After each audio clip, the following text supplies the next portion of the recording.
So a couple of days ago, I got married to my partner of 3 years, and my stepdaughter tried to ruin it. But it didn't work out so well for her. Basically, my husband and I had gone to high school together, and after we graduated, we kind of lost touch and had our own lives. I dated a couple of guys before I met my ex-boyfriend, and he and I dated for 8 years.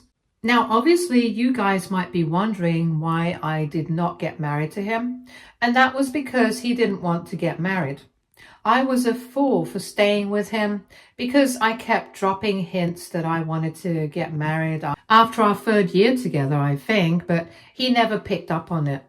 And after 5 years together, I started telling him that I really wanted to get married and start a family. And he told me he didn't really believe in any of that stuff.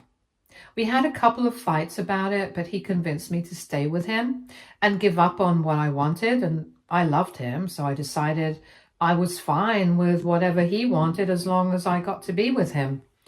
I thought that we were committed to each other, and from the age of 25 to 33, I was head over heels in love with him.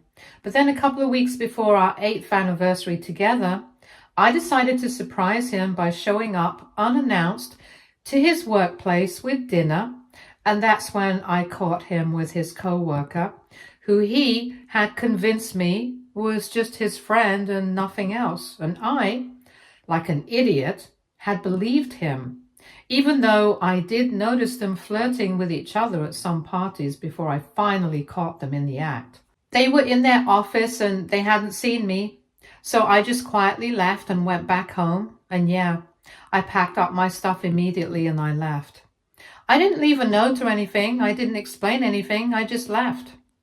I blocked him everywhere that day itself. And I moved in with a friend of mine who lived a little away from the city. I even quit my job and started planning my own business because that had been the intention all along. And now that I was already starting from scratch, I figured that it might as well be a good time for this. Thankfully, our finances had always been separated because I was a strong believer of the fact that if I was not married to him, then there was no need for our finances to be merged or anything. But anyway, it was a very difficult process emotionally, and it's not like he didn't find me. He did come to visit me after he figured out where I was staying. And we had a huge fight because even when he showed up, it was not to apologize. It was basically to call me out on the fact that I was the one who had been nagging him about marriage and kids for so long that it stressed him out. And that's what led to the cheating. So basically, he was blaming me for the fact that he had cheated, and I couldn't take that. We had a huge shouting match. And in the end, I physically kicked him out of the house because I couldn't bear to see his face anymore. And when I say that I kicked him out of the house, I literally mean it. That was how 8 years of our relationship came to an end. Everything just imploded. And for about 2 years after that, I was single on purpose. I didn't go out on any dates. I didn't say yes to anybody who asked for my number. I just tried to live by myself for a while after I moved out of my friend's house. In those 2 years, I got therapy. I worked on my business, and thankfully now I'm doing much better. It has taken a lot for me to move on from what happened because 8 years of my life is no joke. I gave them all up for that man, and he ruined what I wanted for myself. I wanted to get married and I wanted to have a family. But by the time I met my husband again, I was already 35. And now that I'm married, I'm 38. So obviously having kids is a bit risky right now. And I feel like my husband was the one who took that away from me. So it's obviously pretty traumatizing. And I love my husband. But I don't think I'll ever be able to let go of the bitterness that my ex left me with. My husband and I reconnected at a high school reunion 3 years ago, and I really hit it off with him. So I gave him my number and we started texting and talking, and that's how we got together. He had been married before, and he even had a daughter from his previous marriage with his college girlfriend. Unfortunately, she passed away 6 years after giving birth to their daughter, and since then, he had raised his daughter himself. Out of respect for that, I had always tried my best with his daughter, but unfortunately, my stepdaughter never came to like me. She was always hostile. She hardly reciprocated my attempts to be friendly towards her, and in the past 3 years, she has shown me multiple times that she doesn't want anything to do with me. Even my husband had tried to get her to like me and get us to spend time together, but she was least interested. It's obvious that she doesn't want anything to do with me, and lately we have come to respect that, and we just steered clear of one another. And since she was at college, for the most part, it was easy to be at home. However, she had come back to stay with us in the days leading up to the wedding, and even then, she was doing her best to make everything as unpleasant for me as possible. And I was ignoring all of it. I guess I shouldn't have, and I guess I should have seen the red flags, because on the day of my wedding, she pulled off something totally insane. A couple of days before the thing, she had asked me if she would be allowed to bring a +1 to the wedding. And I was a bit skeptical because I don't know what kind of guy she would bring, but even then I said yes because I did not want to create more drama. And guess who she showed up with on the day of the wedding? Of course, it had to be my ex-boyfriend. Thankfully, we had already had the ceremony, so there were no interruptions there. It was during the reception that she brought him in, and everybody was just staring at him because people know about my past relationship. I could not believe it because I couldn't imagine anybody being so cruel to me for no reason, because it's not like I've done anything to hurt her. I couldn't even fathom why my boyfriend would show up, because ever since we broke up, we have had absolutely zero contact, and for him to show up as the +1 of my husband's stepdaughter to his ex-girlfriend's wedding, who he cheated on, I mean, that's just a new level of pathetic for somebody who's almost 40. Anyway, once she walked in, my stepdaughter brought him right up to me, and both of them were smirking. And she told me I might recognize this guy, and she thought that it would be a nice little surprise for me. I honestly didn't even know what to say. I was just dumbstruck. But I didn't need to say anything because my husband stood up for me immediately. I was stumped. So he was the one who ended up snapping, and he yelled at his daughter to take him out. And she seemed shocked by that reaction. I don't know why, because this was my husband's wedding as well. And she was ruining everything. He had tried his patience with her, but it had clearly not worked. So he finally snapped and asked her to get out. And she tried to argue with him, but he was so furious. I guess even she got scared, even though usually she's a total spoiled brat.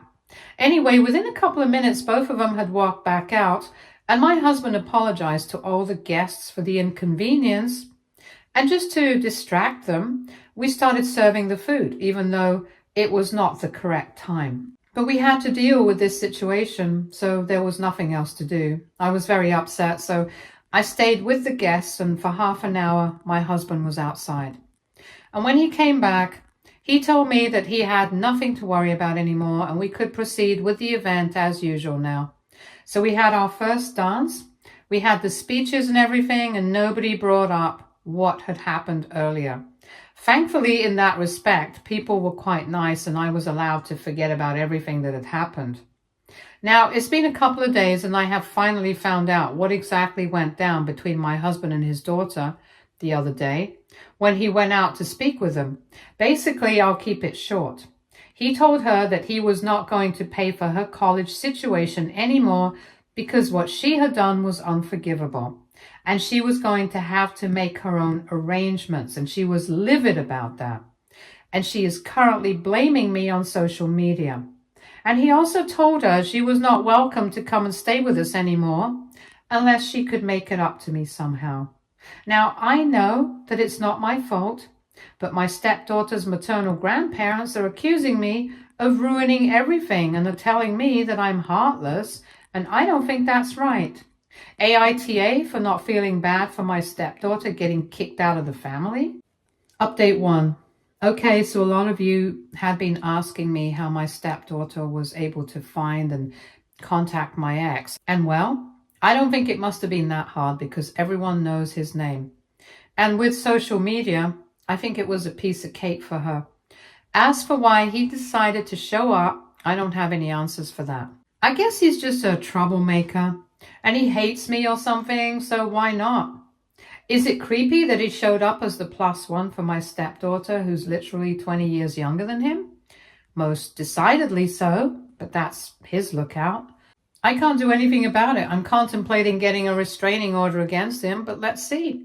As for my stepdaughter, she and her grandparents have been hounding me on social media, and I've just blocked them.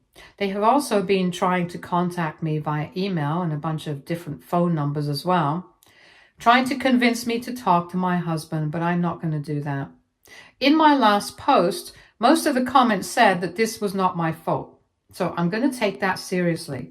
I'm not going to pretend to be sorry for anything because at the end of the day, I've not done anything. Whatever had been done, it was my stepdaughter's fault and she has to take accountability for it. I think I've given her enough chances to be a decent person, and if she can't deal with it, that's on her, not me. Update 2. Okay, so it's been a week since I got married, and like I mentioned in my previous update, I had blocked my stepdaughter and her grandparents everywhere because I didn't want anything to do with these people. So for the past 3 days, I had not received any messages from them, no emails from spammy looking email addresses, no weird messages from unknown numbers. Obviously, I thought that things were calming down and that they were probably going to leave me alone now, but they didn't.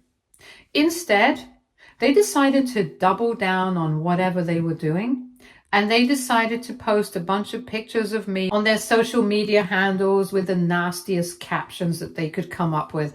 And this was not even well thought out or anything. They'd probably just used AI or something to come up with roasts or whatever. And they had pasted that on the pictures themselves and posted it.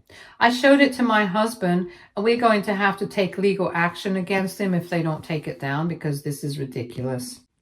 Update 3. Hey, so it's been 2 weeks since my previous update, and yes, we were able to threaten them with a lawsuit, and I guess they got scared, so they took it down. But my stepdaughter went on to threaten me, telling me that she would make sure I regretted whatever I had done for the rest of my life, and she was going to haunt me. I don't know what that means, but I was quite annoyed by then, so I decided to speak to my lawyer, and I filed for a restraining order against this girl because I don't trust her at all. I don't know what she's capable of. She just seems unhinged now. My husband has apologized to me several times, even though it's not his fault. I know that he has tried his best, but I guess some people are just spoiled. I don't know what her problem is. My husband thinks it's the fact that she thinks I'm going to replace her in his life and that he's going to prioritize me more, even though he has always tried to keep a balance. So I don't know where that came from. But this kind of insecurity which hurts people, I don't know what to think about it. I felt bad for her because she was just 20, but now I don't feel anything for her anymore. I just hope that she can leave me alone now because I can't deal with this nonsense. Thankfully, my husband's by my side, so as long as he's with me, I don't really care about anything else. And anyway, after that threat, and after I filed for a restraining order, she hasn't really said anything. So I'm guessing that she might actually leave me alone this time. So I'm hopeful. Story 2. I grew up in a family where legacy wasn't just a concept. It was the only thing that mattered. My great-grandfather started a manufacturing business back in the day.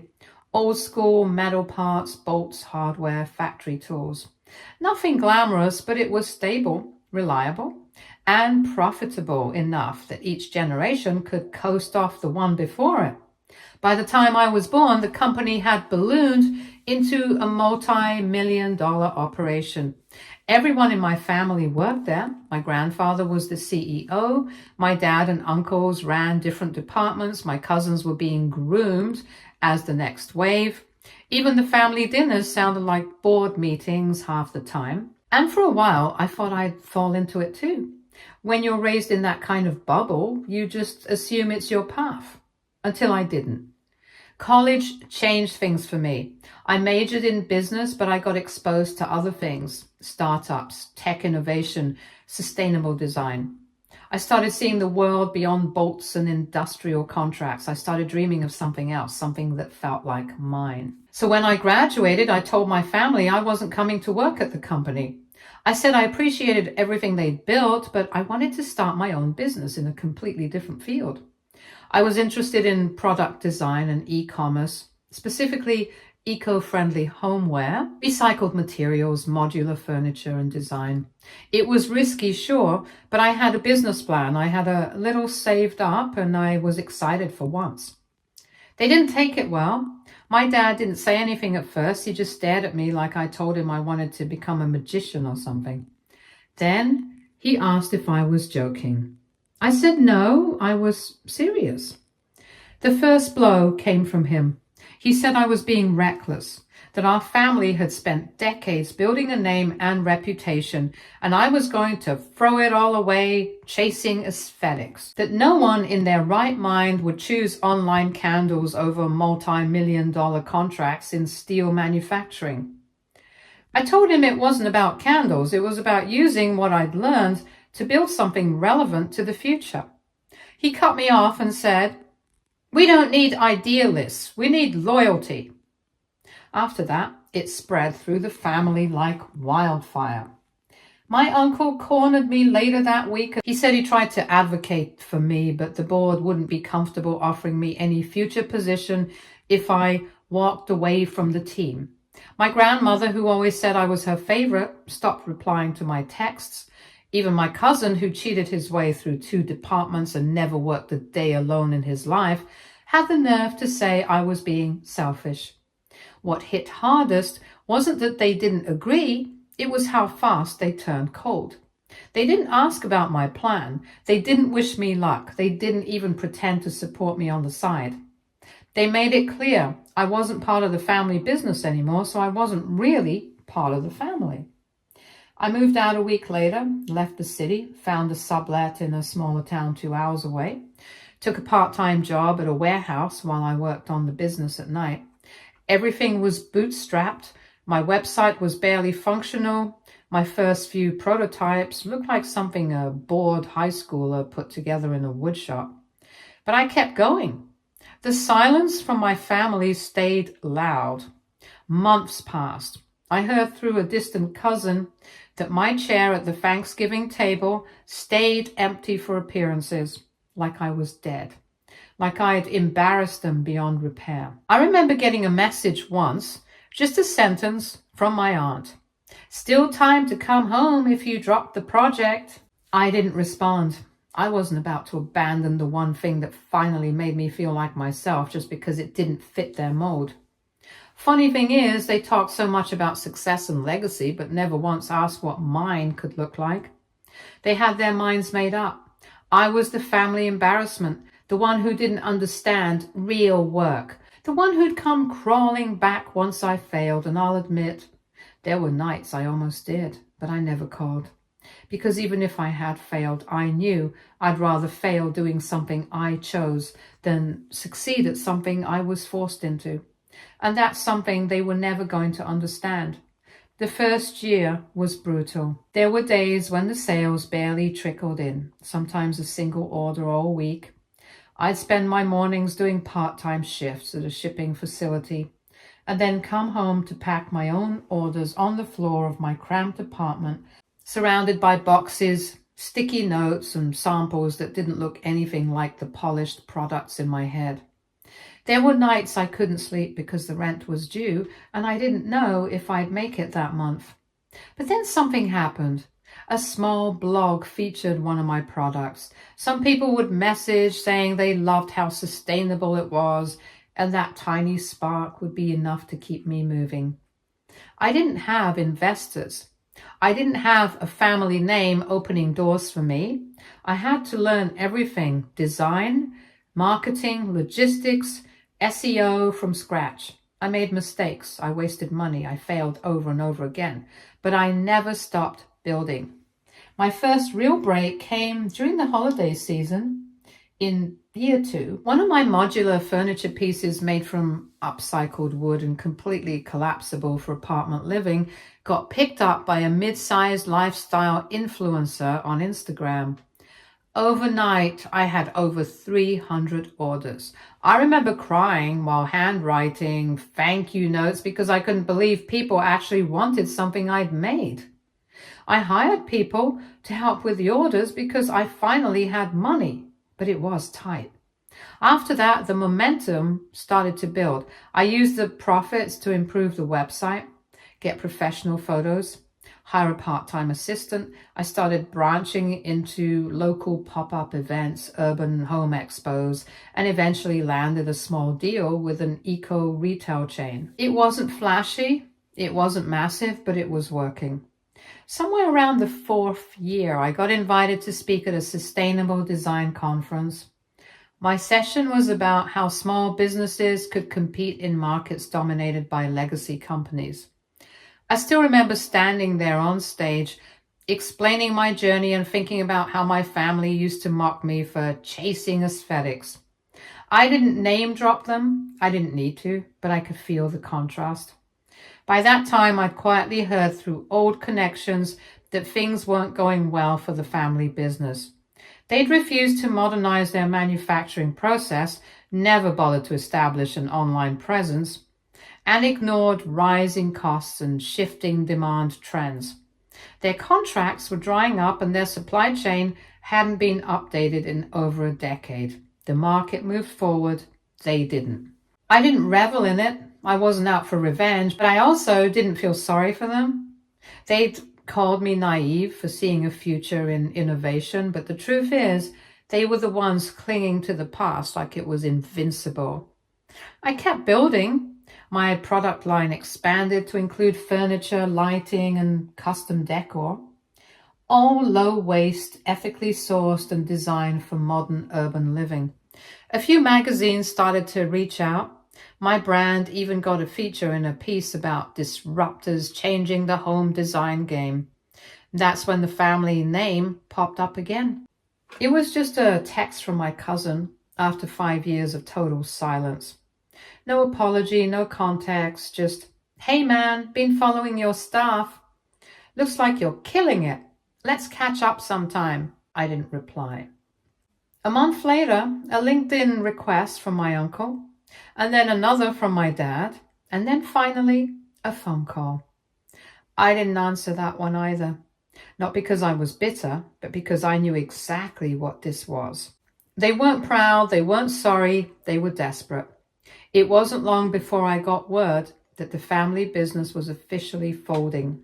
A few of their factories had shut down, their longtime clients had pulled out, and without younger leadership or innovation, they had nothing left to stand on. The empire they worshipped for generations, gone. And the son they cast out for being unrealistic and self-absorbed, still here, still building, still winning. But even if the family business closed down, they weren't going to go broke. They had money. Update 1. It was a couple of days later when my phone lit up with a number I hadn't seen in years. Voicemail followed, and then another, and then a text. Hey, this is Dad. I know it's been a while. We'd really like to talk if you have time. Your uncle and I were hoping we could meet. No pressure, just a conversation. That was it. No mention of the past, no apology, no reference to how they cut me off like I was a disease that would tarnish the family image. Just, we'd like to talk. I stared at the message for a while before locking my phone and going back to work. There were orders to finalize, an upcoming launch to prep. I didn't have space in my head for whatever guilt trip they were cooking up. A few days later, another message came, this time from my mother. She'd never been the type to pick sides. She just stayed quiet while the rest of the family froze me out. I'd always hoped she'd reached out sooner, but she never did, until now. We're proud of you, truly. Your dad might not say it directly, but he is too. I think everyone just struggled with how fast everything changed. We didn't mean to hurt you. We just didn't know how to accept it. I didn't know what part of that I was supposed to believe. The part where they were proud now that I'd proven them wrong, or the part where they didn't mean to hurt me while intentionally shutting me out of every major life event for years. I ignored it. A week later, I got an invite to dinner, just a few of them, they said. They wanted to talk about the future. Against my better judgment, I went. I honestly wanted to show off just a little bit. I don't know why, really. Maybe I wanted to see what they looked like now after the empire had crumbled. Maybe I wanted to prove to myself that I could look them in the eye and not feel like that lost 22-year-old who had to leave his home with a duffel bag and a dream nobody believed in. The restaurant was quiet, mid-range, not one of their usual high-end picks. I guess even their taste had taken a hit. They stood when I walked in, all of them smiling too hard, acting like we were old friends reuniting after a harmless misunderstanding. I sat across from them, no hugs, no fake warmth. My dad started off with small talk about how business is, how life is, how great it is to see me. Then came the carefully delivered speech about how their industry had unfortunately aged out and how their experience might still be valuable if applied to a modern operation. My uncle chimed in, saying they admired how I built something with integrity and sustainability. They said they respected that I carved my own path. Then the question came. They wanted advice, guidance, maybe even a role, mentorship, investment, whatever makes sense. I waited for the apology. I waited for someone, anyone, to say, "We were wrong. We hurt you. We shut you out because we were arrogant, and now we see that." It never came. They kept spinning it like the family had just lost touch or got too busy, like I wasn't exiled for daring to think differently. So I asked.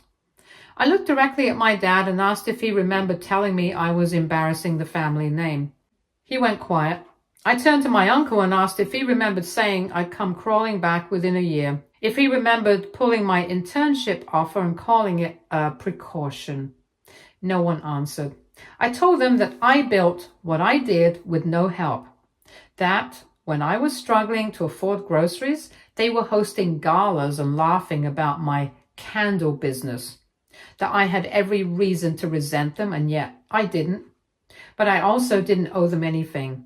My success wasn't theirs to claim just because they were related to me, and it definitely wasn't theirs to use as a lifeline now that the tables had turned. My cousin, of all people, finally spoke. He said they'd been desperate, that things had gotten bad first, that they didn't know where else to turn. I told him I understood desperation. I'd lived it, but I'd never used it as an excuse to treat people like trash.